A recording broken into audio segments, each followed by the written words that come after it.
cosas. Soy radio. Soy las cosas.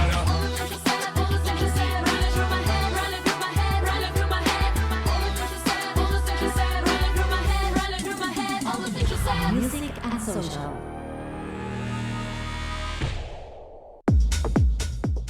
Muy bien, las 8 de la mañana con 35 minutitos continuamos en Bipolares y ya tenemos visita en casa porque hoy es martes, día de columna, la columna de José Luis Acevedo, el empresario José Luis Acevedo, que nos acompaña todas las semanas aquí tratándonos de ayudar a entender un poquito más de algo relacionado con nuestro metro cuadrado, o sea, cuestiones de la economía en general de la Argentina, pero que nos tocan de cerca, cómo nos impactan en nuestro metro cuadrado. Esa sería la idea. Buenos días, José Luis, ¿cómo va? Hola, Roxana, buen día, ¿cómo estás? Muy bien, muy bien. Qué gusto estar acá.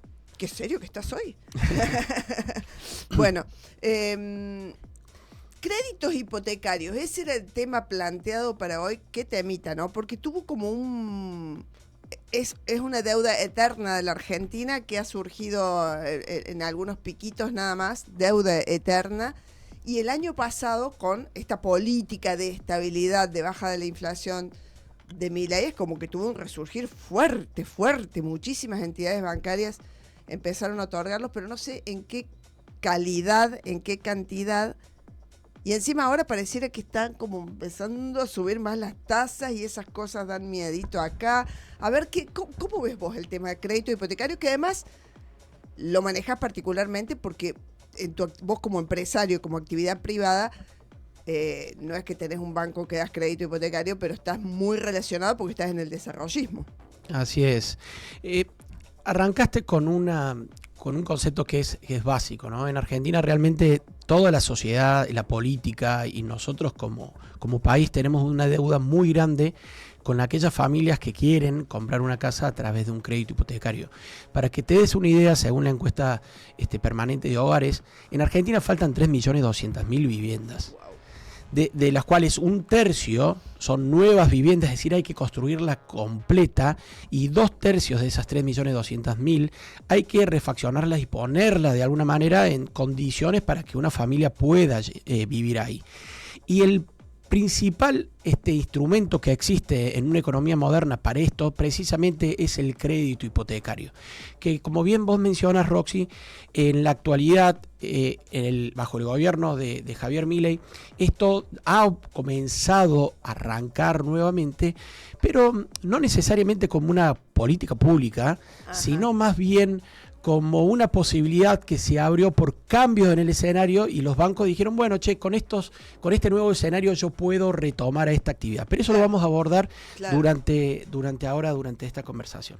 Tiene mucho más que ver entonces con que en esta nueva realidad, es verdad, porque no hubo como una política, un anuncio, una cosa muy incentivada, sino que los bancos comenzaron a darlo, pero porque los bancos tienen que empezar a elaborar el banco de nuevo, ese es el tema. Correcto. Eso es lo que cambió. Correcto. A ver, para que exista crédito hipotecario en una economía tienen que pasar varias cosas por varios lados. Por un lado, por los bancos y por otro lado, por las personas. Veamos cuáles son esas cosas. Para los bancos, primero tiene que existir estabilidad macroeconómica.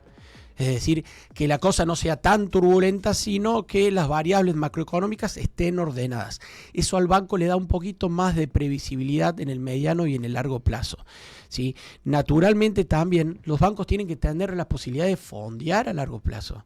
Porque, Roxy, a ver, los bancos están dirigidos por personas que tienen objetivos. El objetivo del banco es ganar plata. El banco no es una entidad sin fines de lucro. Claro. Pero dentro de toda la liquidez que manejan, es decir, de todo el dinero que hay depositado en un banco, ellos tienen que decidir en función del riesgo, en función del plazo, a dónde van a colocar esos fondos. Porque pueden hacer préstamos personales, que es cortito plazo, tasas muy altas, mucho rendimiento para el banco, pero también mucho riesgo.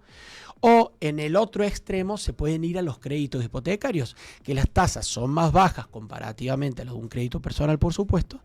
El riesgo es muchísimo menor porque tienen el colateral del crédito, que es el inmueble, es la garantía que el banco tiene, que si el tipo no paga se van a agarrar de ahí. Pero la particularidad que tiene el crédito hipotecario es que el plazo es largo. Entonces los bancos, si van a dar créditos a largo plazo, tienen que también tener fondeos de largo plazo. Es decir, empresas, instituciones o personas que depositen el dinero en el banco, porque acordate, Roxy, que el dinero que el banco presta no es del banco, es de alguien que se lo ha depositado. Claro, alguien Sí. que puso un plazo fijo, por ejemplo, para tener alguna rentabilidad. Claro, pero en este caso, como el banco lo va a colocar a largo plazo, tiene que haber colocado ese dinero alguien que tenga su visión puesta en el largo plazo. Porque estamos hablando de 20, 25 años para un crédito hipotecario. Doña Rosa, que pone un plazo fijo en el banco, lo pone y en un mes capaz que lo saca. Claro. Entonces el banco no puede comprometer esos fondos a largo plazo, Ah, ¿sí? bien. Salvo que venga constantemente un montón de doñas Rosas permanentemente a volver a colocar dinero en el banco, ¿sí? Pero respecto a ese tema, más adelante voy a tocar una partecita. Y por supuesto en Argentina lo que se esperaba que exista era la seguridad jurídica también. Porque si luego, vos sabías, Roxy, que en Argentina desde el año 2016 existe un sistema, una moneda que se llama UVA. Sí. Bien. ¿Qué es UVA? La UVA significa unidad de valor de poder adquisitivo y es una moneda o es un valor que comunica el Banco Central que tiene la característica de ser diario. Es decir, todos los días esta UVA va moviéndose en su valor, de alguna manera copiando la inflación. Lo que buscó hacer el gobierno de Macri al introducir esta unidad de medida es buscar cierta especie de justicia en el crédito. ¿Por qué? A ver, Roxy, si vos me vas a prestar plata a mí Sí. y yo te la tengo que devolver, Sí. por lo menos tenemos que buscar justicia. En ese sentido, ¿qué significa? Que por lo menos yo te devuelva a vos el equivalente actual de la plata que vos me prestaste. Claro. Si vos me prestaste dinero y yo te lo devuelvo 4 años después y la inflación arrasó y yo te devuelvo exactamente el mismo monto que vos me entregaste en pesos, significa que hubo una injusticia. Vos te viste perjudicada y yo me vi beneficiado, porque la inflación te impactó a vos, pero no a mí, porque yo te devolví el mismo monto nominal. Esa era la única manera en que teníamos crédito antes, ¿no? Y por eso era tan escaso y tan bueno de enganchar cuando surgía alguna posibilidad de algún crédito hipotecario en la Argentina, ¿no? Claro. O sea, terminabas pagando... Bueno, Mira, yo estoy pagando un crédito hipotecario de no sé hace cuántos años, creo que lo termino el año que viene, y pago 1.700 o 2.000 pesos por mes. sí, te sale menos de lo que sale un desayuno en el café de acá abajo. Menos que un café. Bien. Ahora, por ejemplo, no estoy intentando hacer un revisionismo histórico con este comentario, pero veamos de alguna manera el plan Procrear del año 2012 que saca Cristina. Los fondos que se utilizaron para ese programa venían del Fondo de Garantía y Sustentabilidad del ANSES, que eran todo Los el jubilados. dinero que venía de la ex AFJP, Claro. lo pusieron ahí. Claro. Y esos préstamos se dieron en condiciones tan débiles de actualización de moneda que básicamente todo el mundo que lo sacó se vio súper beneficiado porque terminaron devolviendo comparativamente con la inflación muchísimo, pero muchísimo menos. Claro. Entonces ahí hubo ganadores. Todos los que sacaron un crédito hipotecario del Procrear fueron ganadores. Hubo transferencia de riqueza hacia esa proporción de la población que sacó un crédito. Ujú. Pero la contracara de esa transferencia de riquezas es el Fondo de Garantía y Sustentabilidad, que era donde estaba la plata de los jubilados. Y la plata de los jubilados se entregó, y cuando se devolvió esa plata de a poquito, no alcanzó a cubrir la inflación de ese periodo de tiempo. Y hoy en día estamos discutiendo por qué el sistema previsional está quebrado. Entre Bien. otras cosas es por eso. Claro. Entre otras cosas. Entonces, porque a hicieron ver. varias más. Es hermoso cuando te regalan cosas, cuando sos vos el que regala, pero no es tan lindo cuando sos vos el que financia las cosas que se regalan. Totalmente. Mira cómo cambia, ¿no? Cómo cambia Bien. la vereda. Entonces, pero bueno, a ver, naturalmente también para que los bancos vuelvan a dar créditos hipotecarios, necesitamos tener una moneda estable. Cuando hablo de moneda estable, respecto a todos los capítulos anteriores que tuvimos de esta columna, un poco hemos hablado de esto, es decir, una moneda que no pierda constantemente valor en el tiempo, ¿sí? Sino que se proteja y que conserve la capacidad de compra que esa moneda tiene con el correr del tiempo. Esas son las condiciones que los bancos mínimamente piden. ¿Sí? Tengo que tener esto para que yo me anime a dar crédito hipotecario. Pero también tiene que haber algunas cuestiones por el lado de las personas. ¿sí? En el sentido de que de querer devolver la plata, ¿no? O ¿cómo? Tiene que haber un cierto caldo de cultivo y de cuestiones que se den en las personas para que las personas se animen o puedan tomar crédito hipotecarios. Por un lado, tienen que tener necesidad de vivienda, que ya lo comentamos antes. En Argentina hace falta 3.2 millones. Claro. Hay, listo, check 1 está. Acá una cosa que coincide con los bancos. Tiene que existir seguridad jurídica para la propiedad privada. Porque vos te animarías a tomar un crédito a largo plazo si después no sabes si la propiedad te la pueden usurpar, te la pueden expropiar. Naturalmente, cuando la seguridad jurídica en un país no existe, el tomador del crédito la piensa 2 veces. ¿Vos te irías a sacar un crédito hipotecario en Venezuela hoy? Ni loca. Bueno, eso es porque la seguridad jurídica no existe, pero si tuviera la posibilidad tal vez de hacerlo en un país, no te hablo de Estados Unidos ni Europa, pero como Chile o Brasil, lo haces. Bien.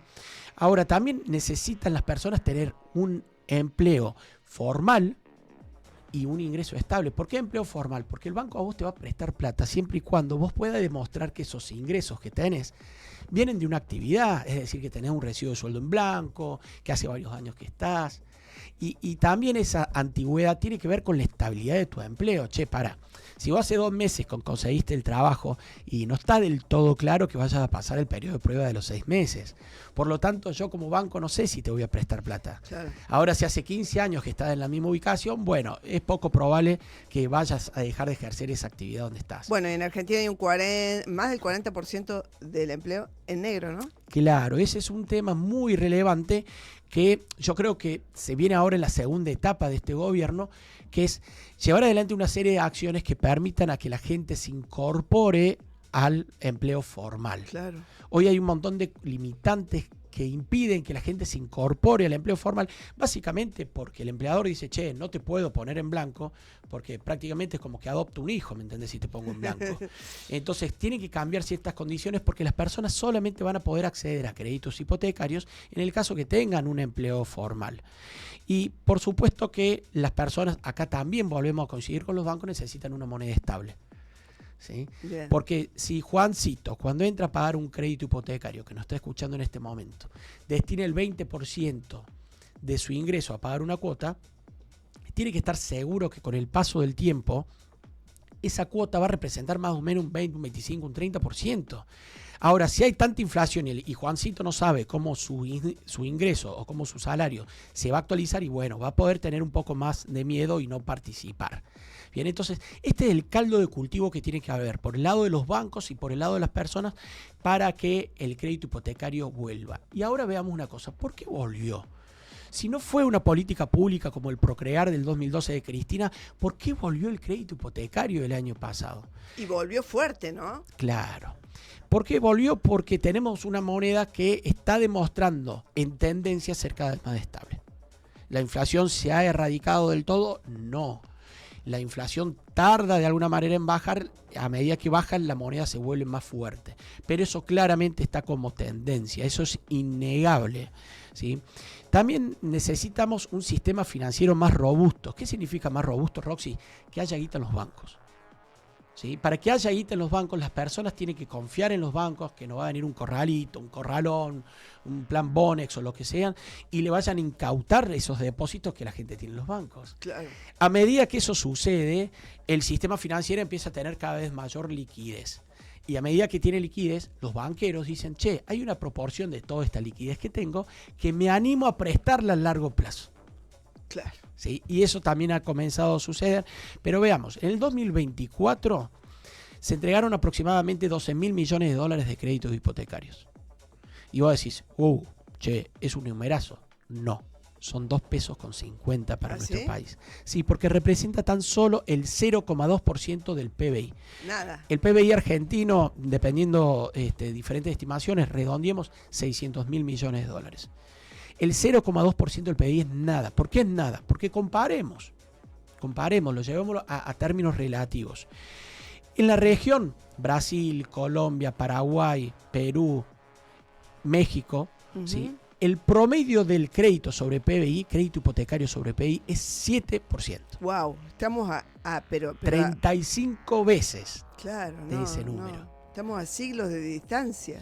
Si nos vamos a comparar con el país más desarrollado en Latinoamérica respecto a los créditos hipotecarios, que es Chile, Chile tiene un 20% de su PBI. Es decir, que tendríamos que crecer 100 veces para igualarlo a Chile. Y si nos queremos 100 veces para ser como Chile.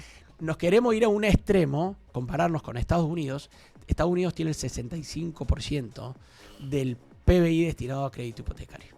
Claro. ¿Sí? Entonces, sin lugar a dudas, queda un largo recorrido por hacer, pero creo yo que todas las condiciones básicas están dadas.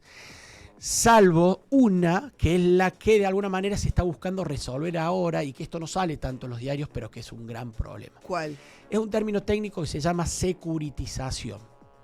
Pensemos lo siguiente, imaginemos que nosotros tres somos banqueros. Sí. ¿Sí? Sí. Hemos entregado 100 millones de dólares de nuestro banco y armamos una Excel. A doña Rosa le presté 100 mil dólares, a Pepito le presté 150 y armamos una Excel donde tenemos la persona a la cual le hemos prestado, tenemos el monto que le hemos prestado y tenemos en cuánto tiempo esa persona nos va a devolver. Bueno, para que nosotros volvamos a hacernos de liquidez y volver a prestar, porque la guita ya la entregamos. Claro, Ya no como tengo banquero más, ya no tengo tenemos más, plata, claro, se la secó de el largo pozo, plazo, claro. ya la presté. Claro. Lo que tenemos que hacer como banqueros es securitizar esa cartera, que implica armar la Excel prolijita, empaquetarla, darnos vuelta, ir a alguien que por lo general son instituciones que tienen puesta la visión en el largo plazo y decirle, che, ¿no me querés comprar este paquetito de fondos que me van a ir pagando de a poco y me das el dinero ahora y vos te quedás cobrando ese dinero? ¿Se entiende? ¿Eso es lo que se hace en todos lados? En todo el mundo funciona así. Es la forma de funcionar del sistema. Naturalmente, los bancos entregan dinero, empaquetan y venden ese paquete de cobranzas para volver a hacerse de liquidez y volver a descargar en la sociedad. Eso no se ha hecho todavía en la Argentina ahora. Está costando hacerlo, pero veamos los motivos y las razones. Primero, no era que estaba prohibido, pero existían tantas regulaciones y tantas normas por parte del Banco Central que para los bancos se les hacía casi, bancos comerciales, se les hacía casi imposible hacerlo. Esto se levantó en febrero. Existió una maraña regulatoria normativa que los bancos estaban casi imposibilitados de hacerlo. Bien. ¿Sí? Bien. Eso por un lado. Y por el otro lado, lo que hay que lograr es conseguir quien te compre ese paquete. Claro. ¿Sí? Porque si fuéramos a Finlandia y quisiéramos venderle a los finlandeses este paquete de gente que está pagando una cuota para que el banco vuelva a tener dinero y volver a prestar, hay una particularidad. Estos créditos están otorgados en una moneda que no es el dólar ni es el peso, que es la uva. Y el finlandés te mira con cara como diciendo, che, pero para, ¿y la uva qué es? ¿De qué hablas? ¿De qué habla esto? ¿Es en dólares? No, es en uva, pero la uva no la conozco, no está listada en las monedas internacionales. Entonces, naturalmente, existe una serie de cuestiones que hay que llevar adelante para terminar de encontrar quién te compre como banquera ese paquete de guita que has prestado y que tenés que hacerte de liquidez nuevamente para volver a girar. Claro, claro. Y por el lado de las personas, ¿sí? Necesitan tener salarios en blanco, empleo formal, estable, y si estamos atravesando un reacomodamiento hay gente que tiene miedo. Y acá déjame darte un dato real de la ciudad de Córdoba que le va a servir muchísimo por muchísimo a la gente. A ver. Para que vos te des una idea, el promedio en uvas de un departamento, de un dormitorio en la ciudad de Córdoba, en un barrio como Alta Córdoba, Cofico, era de 95.000 uvas hace 2 años y medio atrás. El promedio, perdón. El costo medido en uvas Sí. de un departamento, de un dormitorio en dormitorio Alta Córdoba me salía 95.000 mil uvas. Correctos. Sí. Correcto. Sí. Ahora, el precio hoy en uva Sí. del mismo departamento está rondando los 65.000 uvas. Pero es brutalmente más bajo. Claro, es mucha la diferencia. ¿Qué fue lo que pasó en el medio? El dólar pasó de 1.500 en julio del año pasado a 1.300 ahora, el dólar cayó, pero la uva pasó de valer de 1.100 a 1.530 pesos, que está más o menos hoy.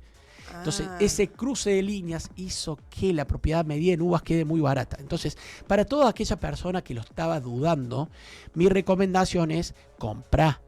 No, pero tengo la tasa de, por ejemplo, el Nación tiene una tasa del 4,5 si vos sos una persona que cobra sus ingresos en el Banco Nación. Sí. El Banco de Córdoba tiene tasas también atractivas. bancos privados también. Ujú. ¿Sí? Que tenés que considerar esto. Si bien crees que la tasa es tan alta, en precio histórico, el inmueble hoy en UBA está muy, pero muy barato. Pasó en el último año, repetime eso. De 95.000 UVAs, un departamento, un dormitorio, en el año 2023, a 65.000 UVAs hoy. O sea, Sí. es hiper conveniente si estabas pensándolo, digamos, y tenés la posibilidad de meterte en un crédito hipotecario hoy. Sí, o comprar una casa, porque el fenómeno también pasó lo mismo, comprar una casa con un crédito hipotecario. Ajá. ¿Sí? Hoy está muy, pero muy barato. Y comparativamente con el alquiler está casi igual. ¿Sí? Porque siempre el costo de comparación del crédito hipotecario es el alquiler. Ajá. Che, ¿cuánto voy a pagar de cuota? ¿Es más o menos lo mismo que un alquiler? Sí, entonces métele. Claro. Métele, porque el alquiler lo vas a terminar pagando sí o sí, salvo que termines viviendo con tu vieja. Acá el temor es que se me vayan las tasas muy altas y que se me complique la cosa después. La tasa ya viene dada. Lo que puede suceder es que vuelva a activarse la inflación, bien, y eso comience a hacer que la cuota suba por encima de tu nivel de ingresos. ¿Sí?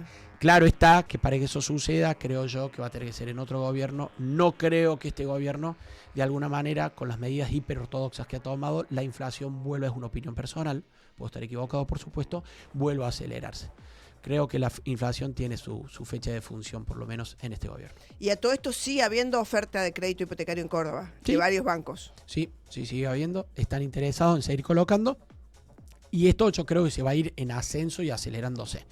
Probablemente de acá a 6-7 años ya tengamos un par de puntos porcentuales del PBI como línea de crédito hipotecario. Ojalá, ¿no? Es una vieja deuda de la Argentina. Dios quiera. Muy bien, José Luis, muchísimas gracias. Que Un tengas lindo placer. día. Chao, chao. De 8 a 10, Bipolares, con Roxana Acoto, en Las Rosas Radio, 105.5 FM. Bipolares. 17 años en el aire de Córdoba.